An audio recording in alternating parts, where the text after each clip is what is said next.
Now, so hello YouTube and Facebook friends. Welcome to another video. I am your host, Unger to the Max. And it's been a little while since I recorded a video. I think the last one I recorded actually was a Super Bowl post-game video, like the day after or something like that. I just wanted to take a couple weeks off and regroup a little bit, reassess things, and just address some stuff. So that's why I haven't really made any type of content lately. But don't worry, I'm not like leaving YouTube or the sports room permanently. No, everything's still gonna be here. I'm gonna try and get back into the groove of everything more and more. So hopefully I'm gonna start pumping out more content. But this video is called You Know What Grinds My Gears? And there's a couple reasons for that. Because number one, one of the number one things that bothers me, or should I say grinds my gears, is when people say the Cleveland Cavaliers were the first team to bring a championship to the city of Cleveland in 2016. Because I'm sorry, but that's just flat out not true. It isn't. Stipe Miocic was the first to bring the title back to Cleveland, or a championship to the city of Cleveland in 2016, when he knocked out Fabrizio Verdum at UFC 198. And don't give me the argument that, oh, he's just a single guy, so he wasn't. No, you can't use that argument. Think about this. He has coaches, he has trainers, he has training partners, all at the Strong Style Gym in Strongsville, Ohio. Or Independence, Ohio, I'm sorry. And think about it. Yes, Stipe is the one physically fighting his opponent in the octagon, but that doesn't mean that he did it alone, because think about it. He has a striking coach, a grappling coach, wrestling. He has sparring partners, coaches. I guarantee there's a lot of people helping him. So you cannot tell me that Stipe did it on his own. Take away one of his coaches that are in his corner for every fight that he's in, he's not going to do as well. Guaranteed. He'll mess up on something. I can't definitively say what that is, but let's say you take his striking coach isn't there, okay? His striking during a fight might not be as crisp. Maybe his wrestling coach isn't there. Then his wrestling might not be as on point as it needs to be. So just think about that. To the day I die, Stipe Miocic brought the first championship to the city of Cleveland in 2016, not the Cleveland Cavaliers. Now, they brought the most notable championship to the city of Cleveland in 2016 by winning the Larry O'Brien Trophy and winning the NBA Finals. I'll give the Cavaliers that. But in terms of the first championship, no. And they were not. And on top of that, Miocic and the Cavaliers both won their titles on the road. Miocic defeated Fabrizio Verdum in Curitiba, Brazil at UFC 198. The Cavaliers defeated the Golden State Warriors at Oracle Arena in Game 7. The Lake Erie Monsters who are now the Cleveland Monsters, they defeated the Hershey Bears, affiliate of the Washington Capitals, here in Cleveland at Quicken Loans Arena. Of course, now it's called Rocket Mortgage Fieldhouse.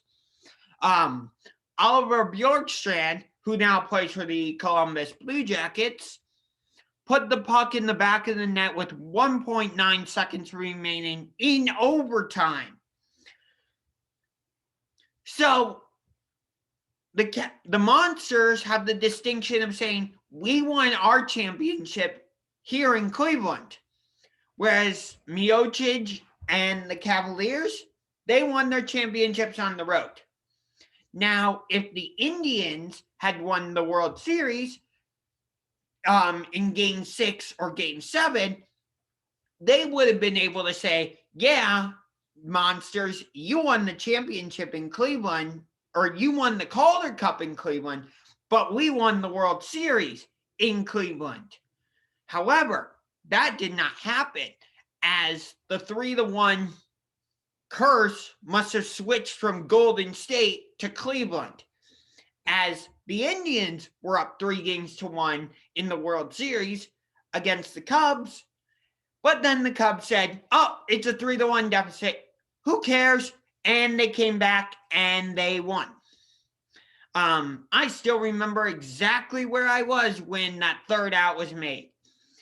I was laying in front of my couch, in front of my couch and my feet were up on like a brick wall or like a brick landing by the fireplace, and I was watching the game in my family room. My mom and dad were at the back of the room sitting on the couch, and I think I was FaceTiming with one of my friends. And I went nuts when that third out was made. I went running up to my room.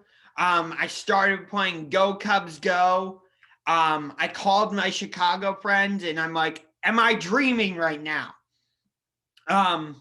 Now, it sucks that the World Series pitted my two favorite teams against each other that year in the Cubs and the Indians, but as a fan, you can't control the matchup, can you? No, you can't. So why am I talking about all this? Well, because in a way, Cleveland won a championship last night. What am I talking about? Well, WWE had their Elimination Chamber pay-per-view last night, and I did not watch it. I don't watch the WWE pay-per-views because I just don't want to pay the subscription for WWE Network. I just don't want to. But I do enjoy watching SmackDown. Raw, not really, because Monday Night Raw just seems to be a bit of a comedy show at times. Like, I couldn't tell you the last time Asuka, the Raw Women's Champion, was in a feud. I don't know. Who was her last feud against? Like, she's your champion. She should consistently have somebody to feud with. What? Like, last I remember, she was in the tag team division teaming with Charlotte Flair. Why? Why? Don't do that. Asuka is your Raw Women's Champion. She is a champion. That means she has a belt. Yeah. She should consistently be defending her title. Like at pay-per-views, building up feuds. Roman Reigns does it all the time. Who's the inner?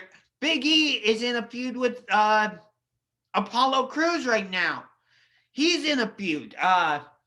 Sasha Banks and Bianca Belair are on a collision course. I'm not sure if Sasha Banks is a heel or a babyface right now. I'm kind of having trouble deciphering that based on her character, and I don't like that. I hope she's not turning back into a heel. Not after the WWE worked so hard to turn her into a babyface during her feud with Bayley, where Sasha ended up capturing the SmackDown Women's Championship. Let's see. Matt Riddle just won the United States Championship.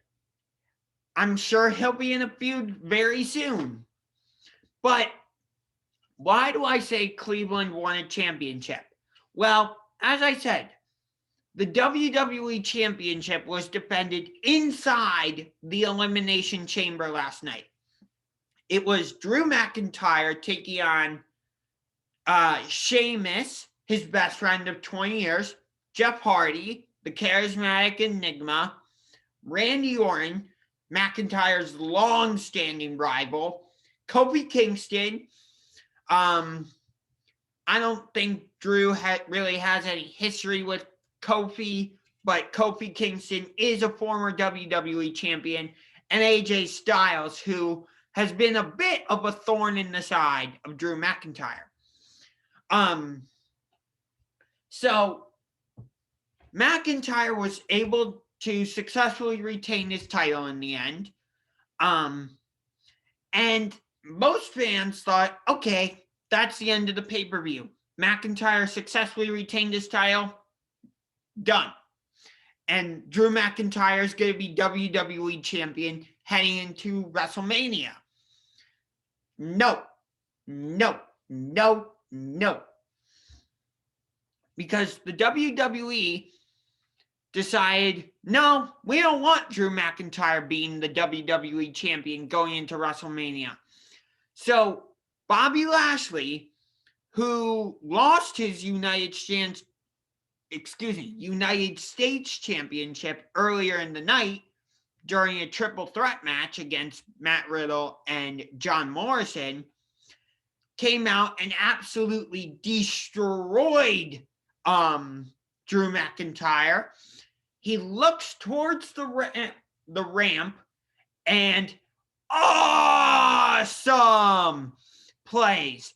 And out you just see Miz with the Money in the Bank briefcase and a referee running down to the ring, and Miz cashes in his Money in the Bank contract.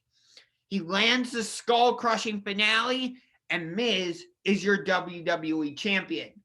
And where is Miz originally from? That's right. He's from here in Cleveland, Ohio. Now he lives out in Los Angeles with his wife, Maurice. But the Miz is originally from Cleveland. So, in a way, Cleveland won a championship last night. Now, on the subject of WWE, this is another thing that grinds my gears.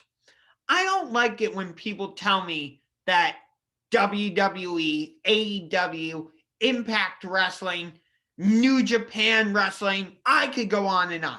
I don't like it when people tell me that wrestling is fake. I don't like that. Because I want to be able to just sit down and enjoy what I'm watching, whether that's Impact Wrestling on Tuesday nights, All Elite Wrestling on Wednesday nights, which AEW lately has been absolutely phenomenal. Absolutely just amazing. Get this. Shaq is going to be wrestling on AEW on March 3rd. He's teaming with